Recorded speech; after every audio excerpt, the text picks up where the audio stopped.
Bismillahirrahmanirrahim. Alhamdulillahirabbil alamin. Wa bihi nasta'inu ala umuri dunya waddin wan nabiyyin. Wassalatu wassalamu ala asyrafil anbiya'i wal mursalin. Sayyidina wa maulana Muhammadin wa ala alihi wa sahbihi ajma'in. Amma ba'du. Nastafiu hadhil jalsah bislamana wa huma syaykhuna wa aslafuna wa aba'una salihun. Allahu yudkhilu niyatana fi niyatihim wa amalana fi amalihim. Ala hadhihi niyyah wa ala kulli niyatin salihah min khairatid dunya wal akhirah. Wa ila hadratin nabiyil mustafa Muhammadin sallallahu alaihi wasallam.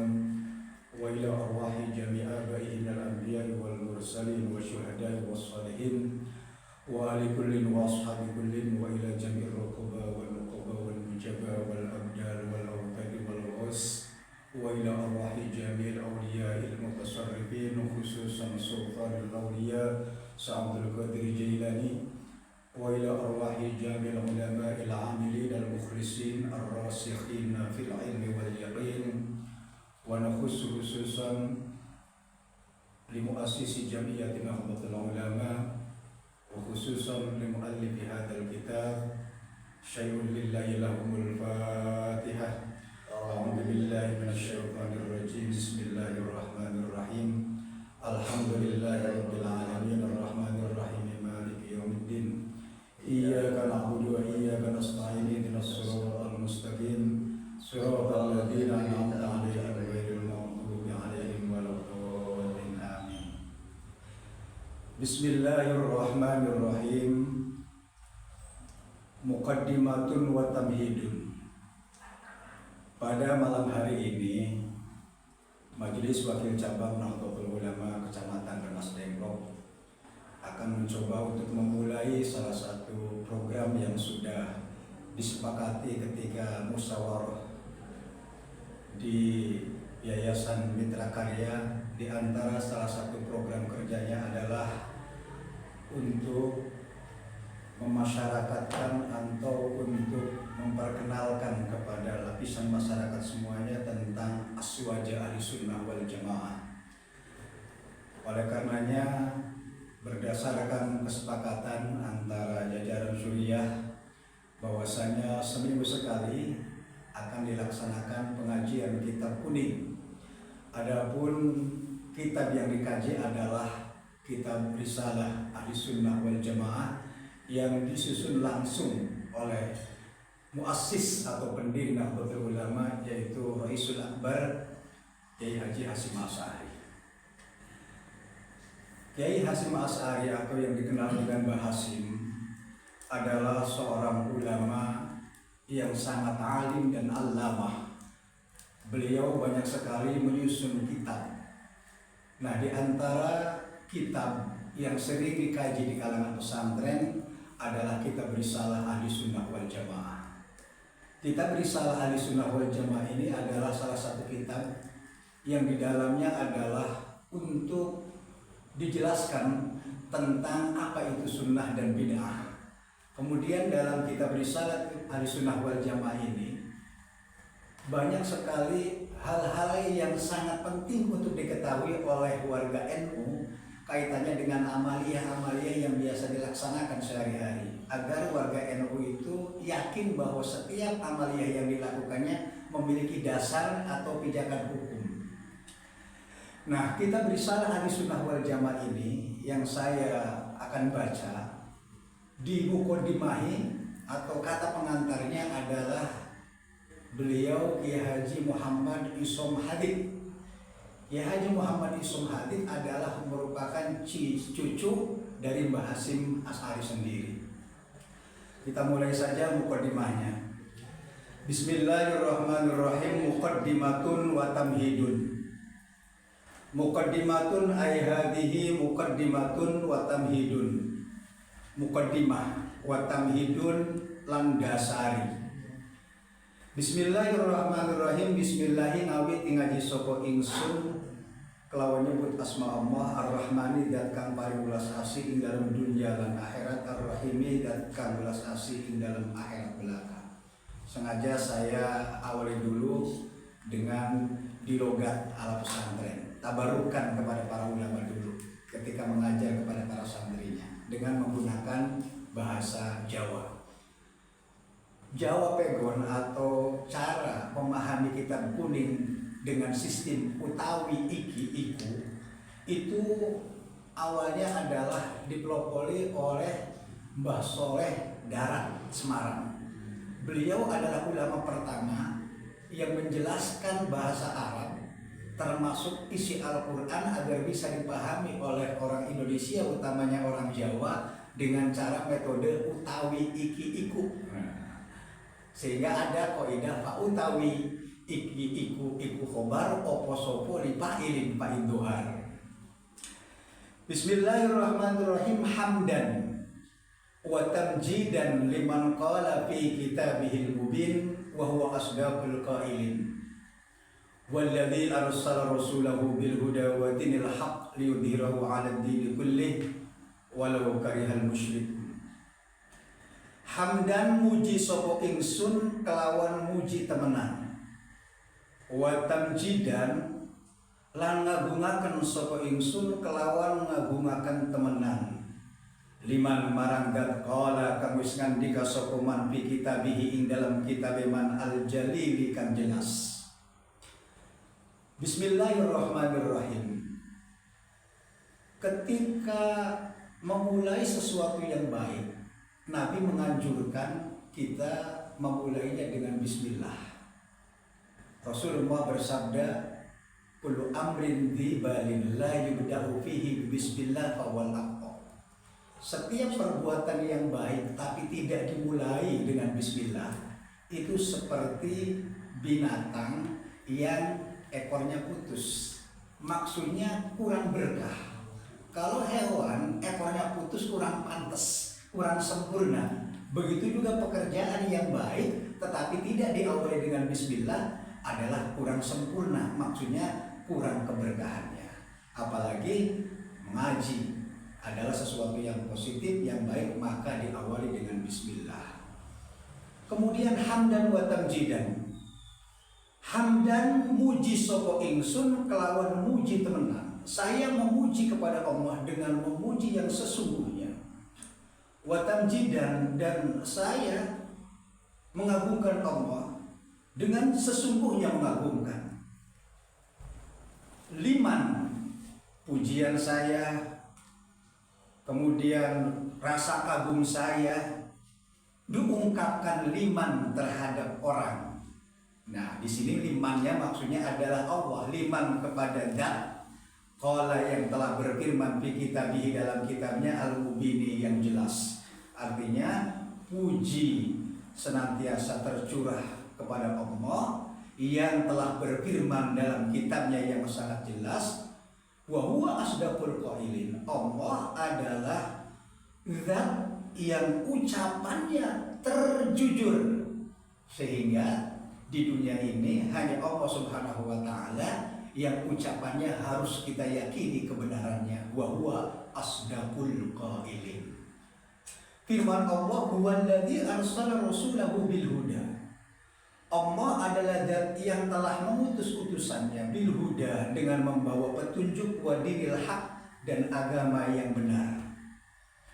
Allah Subhanahu wa taala mengutus Nabi Muhammad dengan membawa hidayah, membawa petunjuk agama yang lurus, liyudhhirahu 'alad dini kulli, untuk mengalahkan, untuk bisa menjadikan bukti bahwa agama yang dibawa Rasul adalah agama yang benar, walau karihal musyrikun, walaupun orang-orang musyrik tidak suka. Salatan wa tasliman ala sayyidina wa syafi'ina wa wasilatina ila rabbina Muhammadin al-qail. Setelah memuji kepada Allah Subhanahu wa taala, maka pengantar kitab ini yaitu Kiai Muhammad Isom Hadik yang notabene-nya adalah cucu dari Mbah Hasim. Selanjutnya adalah membaca sholawat dan salam kepada Kanjeng Rasul Muhammad sallallahu alaihi wasallam. Nah, hamdan wa tamjidan. Saya ingin sedikit menjelaskan tentang hamd atau pujian. Menurut para ulama, memuji itu ada 4 bagian. Ada hamdul hadisi alal qadim, ada hamdul qadimi alal hadis. Jadi 4 ini semua jenis puji adalah milik Allah. Jadi kalau dalam mukadimah yang lain mah biasa sok diawali dengan kata alhamdulillah. Kalau di sini beda ini, Kiai Muhammad Isun Hatib mah langsung hamdan wa tamjidan, tidak alhamdulillah. Kalau yang lain biasanya kan alhamdulillah. Nah, kalau alhamdulillah itu kalau dijelaskan alnya itu lil istighraq. Maksud istighraq itu adalah semua jenis pujian lillahi ay mukhtasun lillah, milik Allah. Semua jenis pujian yang para ulama menjelaskan ada 4 jenis pujian itu semuanya milik Allah. 4 pujian itu adalah pertama hamdul qadimi alal qadim. Allah Zat yang maha qadim, yang maha dulu tanpa permulaan, memuji terhadap dirinya.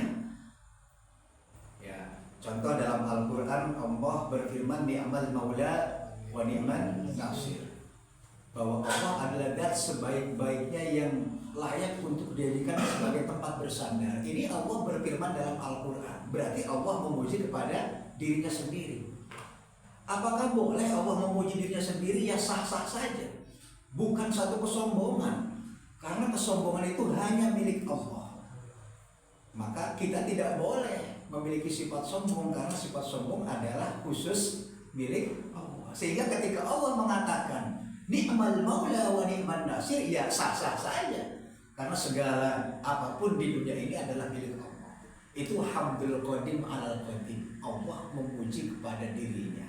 Qadim itu Allah yang memiliki sifat dahulu tanpa permulaan. Jadi Allah memuji kepada dirinya. Itu jenis pujian yang pertama. Yang kedua, hamdul qadimi alal hadis. Allah memuji kepada makhluk. Hadis itu adalah sesuatu yang baru, ada permulaannya. Contoh, Allah memuji kepada Nabi Muhammad, wa innaka la'ala khuluqin azim. Engkau Muhammad betul-betul memiliki akhlak yang agung. Ini Allah memuji kepada makhluk. Yang ketiga, jenis pujian yang ketiga adalah hamdul hadisi alal hadis. Allah makhluk memuji sesama makhluk.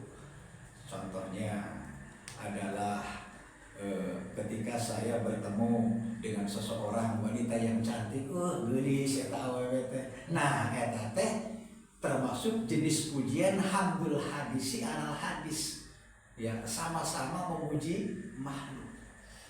Kalau makhluk memuji kepada Allah itu hamdul hadis alal qadim. Ya, contohnya kita memuji kepada Allah. Nabi Isa dalam Al-Quran Allah mengisahkan tentang sosok Nabi Isa. Nabi Isa itu memuji Allah. Anta ta'lamu ma fi nafsi wa la a'lamu ma fi nafsik. Innaka anta 'allamul ghuyub. Ya Allah, Engkau mengetahui apa yang ada dalam diriku, sementara aku tidak tahu apa yang ada dalam dirimu. Itu hamdul hadis alal qadim. Makhluk memuji kepada Allah. Ya. Jadi 4 jenis pujian. Saya ulang lagi, hamdul qadim alal qadim, Allah memuji kepada dirinya. Yang kedua adalah hamdul qadimi alal hadis, Allah memuji kepada makhluk seperti Allah memuji Nabi Muhammad. Yang ketiga, hamdul hadis alal hadis, makhluk memuji sama makhluk. Ya. Contoh Nabi Muhammad memuji kepada Sayyidina Ali. Ya.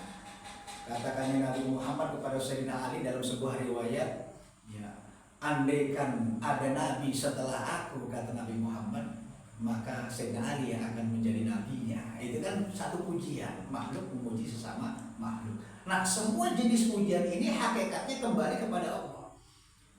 Contoh, kita memuji seorang perempuan yang cantik, itu sama hakikatnya kita memuji Allah, karena yang menciptakan wanita itu adalah Allah. Sama ketika saya memuji tulisan seseorang, tulisannya halus ya, atona saha nulisna. Ya, berarti ketika kita memuji seseorang, maka yang menciptakan orang itu yang senang. Maka semua jenis pujian hakikatnya kepada Allah. Maka ketika membaca alhamdulillah itu sok diartikan segala puji lillahi ay mukhtasun lillah, semuanya yang berhak untuk dipuji adalah Allah Subhanahu wa ta'ala. Itu sekilas tentang hamdan wa tamjidan. Nah, setelah itu, setelah memuji kepada Allah, biasanya sok diiringi dengan sholawat dan salam. Ya. Sholawat dan salam ini arti daripada sholawat. Kalau santri sering memaknai sholawat itu ya sholatan wassalaman, semoga rahmat Allah wassalatu utawi rahmat Allah kan dibarengi dengan ngagung-ngagung. Jadi ketika kita bersolawat berarti kita mendoakan Kanjeng Nabi Muhammad SAW, doa tentang keselamatan. Nah, kepada Kanjeng Nabi, bukan hanya Kanjeng Nabi tapi juga kepada para sahabat dan keluarganya. Nah, sahabat dan keluarga selalu diikut sertakan. Wassalatu wassalamu ala sayyidina Muhammadin wa ala alihi wa sahbihi. Jadi keluarga dan sahabat itu selalu terbawa ketika kita berdoa. Ya, berdoa, ya Allah, semoga Engkau curahkan rahmat ta'zim kepada Nabi Muhammad, termasuk keluarga dan sahabat. Kenapa keluarga dan sahabat selalu diikut sertakan? Karena Nabi Muhammad itu ketika berjuang itu kan disokong, dibantu oleh keluarga dan sahabat. Maka umat Islam tidak boleh membenci Ahlul Bait, tidak boleh membenci keluarga Rasulullah SAW, karena keluarga Kanjeng Nabi selalu diikut sertakan dalam ya doa itu, wassalatu wassalamu ala sayyidina Muhammadin wa ala alihi. Nah, cuma definisi keluarga Kanjeng Nabi ini ya, alim Nabi atau keluarga Nabi itu, kalau fi maqamid doa ada fi maqamid zakah. Kalau fi maqamid doa adalah kullu muslimin taqiyyin. Setiap orang Islam yang bertakwa itu termasuk keluarga Kanjeng Nabi. Berarti kita itu termasuk. Ya, walaupun tidak ada ikatan darah. Kalau fi maqamid doa. Jadi ketika pidato umum sholawat dan salam semoga tercurah kepada Kanjeng Nabi dan keluarganya, maka kita termasuk karena ini fi maqamid doa. Ya, jadi kalau definisi keluarga Nabi fi maqamid doa adalah kullu muslimin taqiyyin, setiap orang Islam yang bertakwa itu termasuk diakui sebagai keluarga Nabi walaupun tidak ada ikatan darah. Tapi kalau fi maqamid zakat adalah ya keturunan Bani Hashim dan Bani Muthalib, itu baru disebut keluarga Kanjeng Nabi. Karena apa? Keluarga Kanjeng Nabi itu tidak boleh menerima zakat. Gitu. Nah, sholawat dan salam semoga tercurah kepada Kanjeng Nabi dan para sahabatnya. Nah, kemudian dalam mukadimahnya ini juga ya, pengantar kitab ini yang notabene-nya adalah cucu dari Mbah Hasim mengatakan fa inna asdaqal hadis kitabullah wa khairul hadi hadi Muhammadin. Ucapan terbaik yang layak untuk dijadikan pegangan hidup adalah kitabullah, yaitu Al-Qur'an. Wa khairul hadi hadi Muhammadin. Bimbingan terbaik ya adalah bimbingan Nabi Muhammad. Ini bisa kita pahami bahwa umat Islam bisa selamat kalau berpegang teguh kepada Al-Quran dan hadis. Syarrul umur muhdatsatuha wa kullu muhdatsatin bid'ah wa kullu bid'atin dhalalah wa kullu dhalalatin finnar. Nah, ini mukadimahnya ini luar biasa. Syarrul umur muhdatsatuha. Perkara yang paling buruk adalah sesuatu yang baru tanpa pernah dicontohkan oleh Kanjeng Nabi. Nah, yang dimaksud al-umur atau perkara yang buruk yang dianggap kurang bagus ini perlu ditafsiri panjang. Jangan diartikan sempit, termasuk mengartikan kullu bid'atin dolalah. Ini juga kadang-kadang diartikan secara harfiah. Segala sesuatu yang baru itu bid'ah, dan setiap bid'ah itu sesat, dan setiap yang sesat masuk neraka.